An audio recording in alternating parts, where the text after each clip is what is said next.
نبی کریم علیہ الصلوۃ والسلام سے پوچھا گیا تھا یا رسول اللہ ذلت کیا ہے؟ فرمایا لالچ کرنا۔ تو حضور عزت کیا ہے؟ فرمایا جو رب نے تجھے دیا اس پہ راضی ہو جا، اللہ عزت عطا فرما دے۔ قناعت میں عزت ہے، لالچ میں ذلت ہے۔ تو حرص کرنا، ہوس کرنا، مال کے پیچھے بھاگنا، لوگ تعلیم حاصل کرتے ہیں تو مال کمانے کے لیے، ہنر سیکھتے ہیں تو مال کمانے کے لیے، کسی استاد کے پاس جاتے ہیں تو مال کمانے کا طریقہ سیکھنے کے لیے، کسی سے یارانہ لگاتے ہیں تو کہتے ہیں ذرا دیکھو تو صحیح آگے کیسے گیا ہے۔ جب مطمع نظر ہی مال ہو، جب توجہ ہی ساری مال کی طرف ہو، جب دولت ہی ہر چیز کا لوگ حاصل سمجھ لیں اور مقصود اور مدعائی دولت کو بنا لیں، تو پھر انسانوں میں کمزوریاں پیدا ہوتی ہیں، روحانی قوتیں ختم ہوتی ہیں، پھر انسانوں کے اندر شوق، ذوق اور وہ ساری چیزیں کمزور پڑتی ہیں۔ میرے نبی کریم، پھر پڑھیے، خوش ہو کے پڑھیے، نبی کریم صلی اللہ تعالی علیہ وآلہ وسلم نے نا ہمیں یہ سکھایا ہے، بتلایا ہے کہ قناعت کرو، تھوڑے پر راضی رہنا سیکھو۔ اور حضور علیہ الصلوۃ والسلام نے ارشاد فرمایا، مسند امام احمد بن حنبل میں حدیث موجود ہے، فرمایا اللہ تعالیٰ سے ایسی خواہشات سے پناہ مانگا کرو جو خواہشات تمہیں عیب میں ڈال دیں، اور فرمایا ایسی خواہش سے بھی اللہ کی پناہ مانگو جو خواہش پوری کرو تو وہ خواہش ایک اور خواہش میں ڈال دے۔ اللہ کی پناہ مانگو اس خواہش سے کہ جو پوری کی جائے تو پھر ایک اور خواہش میں تمہیں ڈال دے، اس سے اللہ تعالیٰ کی پناہ مانگو، پناہ مانگو، اللہ تبارک و تعالیٰ کی پناہ مانگو۔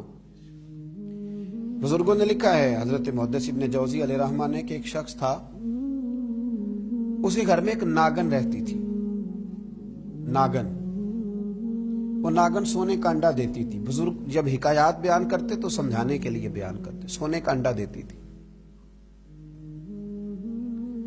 اس ناگن نے اس طرح کیا کہ ایک دن اس کے گھوڑے کو ڈس لیا، گھوڑا مر گیا۔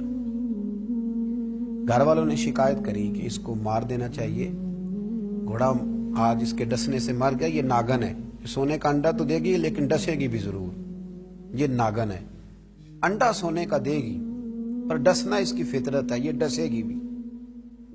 اس نے کہا بھی کوئی بات نہیں، سونے کے انڈے سے کئی گھوڑے آ جاتے ہیں، مر گیا تو کیا ہوا۔ کچھ دنوں کے بعد اس ناگن نے کتے کو ڈسا، کتا بھی مر گیا۔ گھر والوں نے شور مچایا کہ یہ ناگن ہے تو اسے دودھ پلاتا ہے، یہ سونے کا انڈا تو دے گی پر ڈسے گی بھی، اس لیے کہ ڈسنا اس کی فطرت ہے، اس کی طبیعت ہے۔ اس نے کہا کوئی بات نہیں، سونے کے انڈے سے کئی کتے خریدے جا سکتے ہیں۔ کچھ دنوں کے بعد اس نے پڑوسیوں کے کچھ جانوروں کو بھی ڈسا، لیکن جب انسان کی آنکھوں کے سامنے سونے کے انڈے کی اینک لگی ہوتی ہے نا، پھر کتنے لوگ ڈسے جا رہے ہیں اس کی پرواہ نہیں ہوتی۔ جب سونے کے انڈوں کی اینک لگ جاتی ہے پھر کتنے غریبوں کی کٹیا جلتی ہے پر اس کی پرواہ نہیں ہوتی۔ جب سونے کے انڈوں کی اینک لگ جاتی ہے پھر کتنے رشتے ٹوٹتے ہیں، لوگ پرواہ نہیں کرتے۔ سونے کے انڈے کی اینک لگی ہوئی تھی۔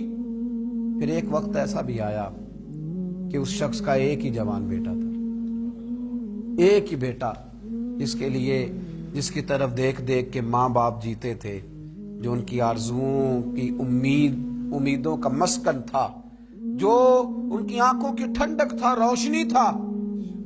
اس ناگن نے پھر اس بچے کو ڈسا، اور جب اس بچے کا جنازہ اٹھا تو پھر اس نے ہاتھ میں ڈنڈا پکڑا، اور ڈنڈا پکڑ کے جب وہ مارنے لگا نا ناگن کو، تو اس کی بیوی کہنے لگی اسے نہ مار، اپنے اندر کے لالچ کو ڈنڈا مار، اپنے اندر کی اس حرص کو، اس ہوس کو، اس طمع کو، جس نے آج میرے بیٹے کی جان لے لی، جس نے ایک ماں کی گود اجاڑ ڈالی، جس نے اس گھر کی ساری خوشیوں کو تباہ کر دیا، اس لالچ پہ ڈنڈے برسا، جس نے تباہ کر کے رکھ دیا ہر چیز کو، جس نے کچھ بھی آج باقی نہیں چھوڑا، بے قدراں کچھ قدر نہ جاتی، کیتی خوب تسلی ہو، اے دنیا دار پجاری زر دے، کتیاں دے گل ٹلی ہو۔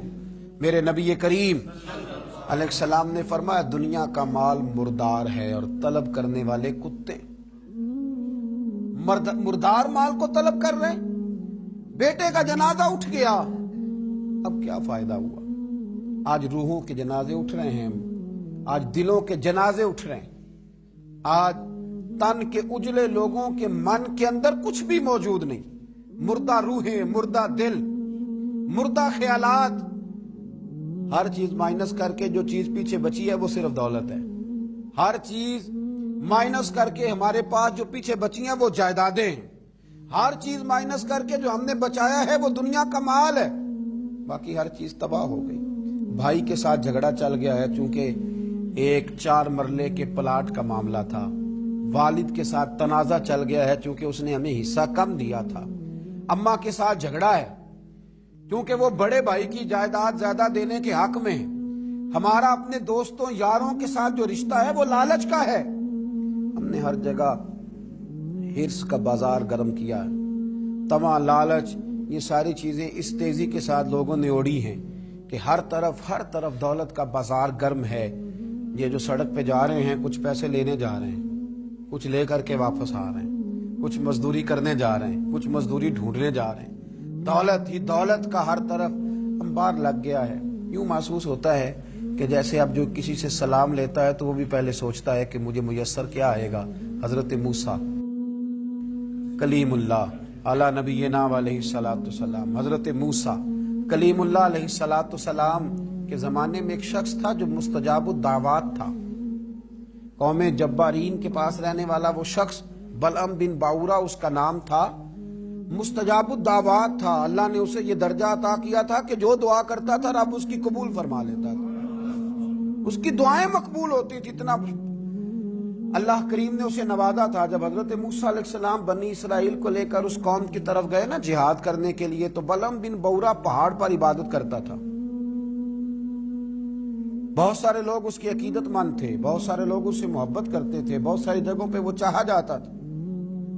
جب اس کی طرف حضرت موسیٰ اس قوم کی طرف حملہ کرنے کے لیے جا رہے تھے تو لوگوں نے اس سے کہا کہ تو اس طرح کر کے دعا کر کہ حضرت موسیٰ کی قوم رستے میں ہی تباہ ہو جائے معاذ، کیونکہ تیری دعائیں قبول ہوتی ہیں. تو یہ دعا کر کہ رستے میں ہی وہ سب لوگ ختم ہو جائیں. اس نے کہا کیا بیوقوفی کرتے ہو، اللہ کے نبی کے بارے میں دعا کر دوں، پیغمبر خدا کے بارے میں، حضرت موسیٰ کلیم کے بارے میں کیا بیوقوفی کرتے.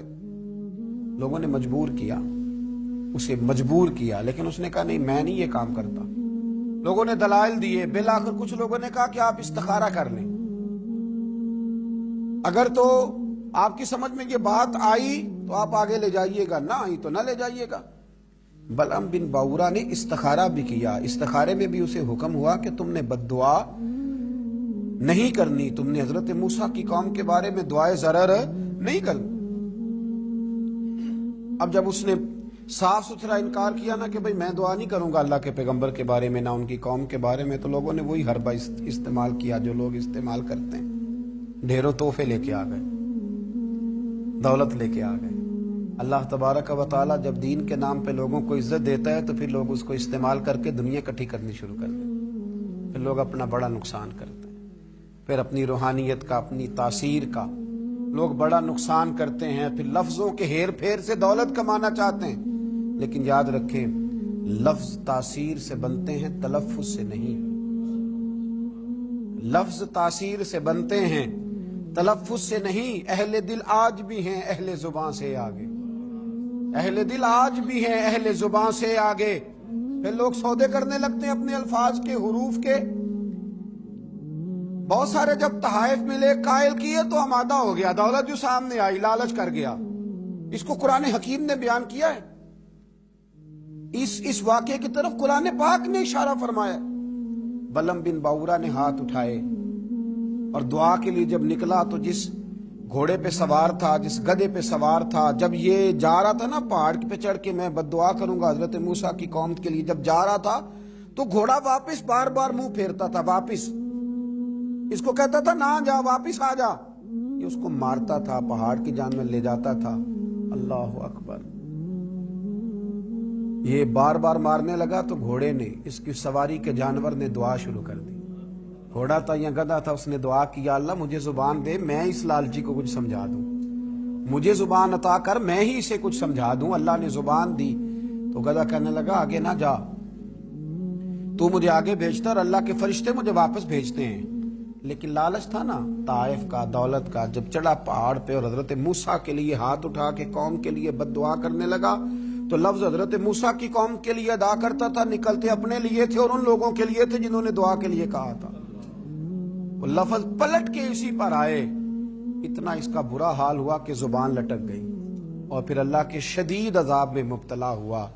یہ لالچ عذاب کو آواز دیتا ہے، عذاب کو آواز دیتا ہے، اور انسان کی قناعت انسان کو عزت والا کر دیتی ہے۔ دعا ہے اللہ تعالیٰ کی بارگاہ